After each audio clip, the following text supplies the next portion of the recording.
শান্ত জীবন, পাশেই আছে মা।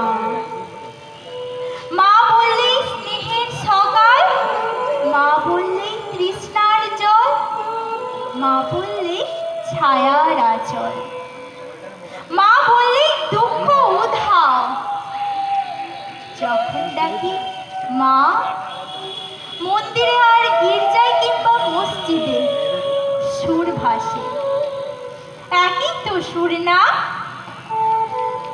মানুষ বড় কষ্টে আছে, মানুষ বড় দুঃখে বাঁচে, মানুষ বড় যাতা বলে, মানুষ বড় চোখের জলে। এর নেই কি সান্ত্বনা?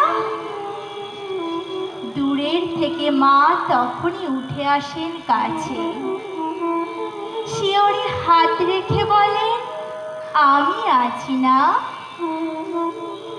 যখন ডাকি মা।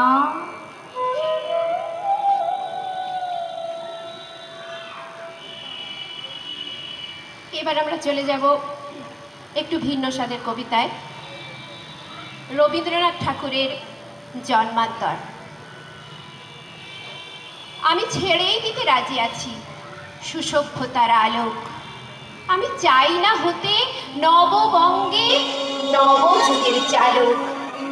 আমি নাইবা গেলাম বিলাত, নাইবা পেলাম রাজার খিলাত, যদি পরজন্মে বাইরে হতে ব্রজের রাখাল বালক, তবে নিভিয়ে দেব নিজের ঘরে সুসভ্যতার আলো।